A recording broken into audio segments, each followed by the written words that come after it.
Afrique, l'adoption des technologies IA offre des opportunités uniques pour surmonter les défis historiques, améliorer la qualité de vie de la population et accélérer la croissance économique. Cependant, cela implique également des défis importants, notamment en termes de réglementation, d'éthique et de formation du capital humain. Mon intervention est structurée en plusieurs sections qui abordent le cadre réglementaire général applicable à l'IA, l'impact économique et social de ces technologies, et une analyse spécifique sur l'application de l'IA dans le renseignement juridique, notre domaine d'expertise. Le rapport se terminera par des conclusions et des recommandations visant à promouvoir le développement de l'IA en Afrique, toujours dans le respect des principes éthiques et de durabilité.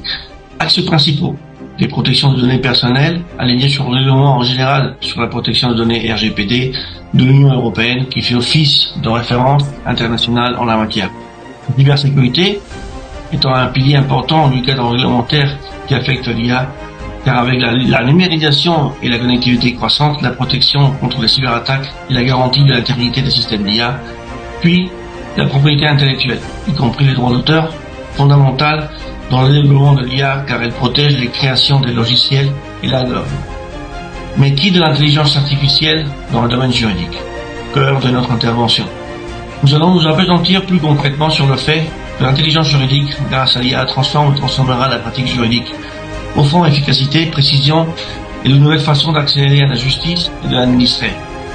Elle va permettre de gagner du temps, d'aller plus loin dans le diagnostic et prévision. Il y aura donc une grande différence entre le cabinet avec IA et sans IA.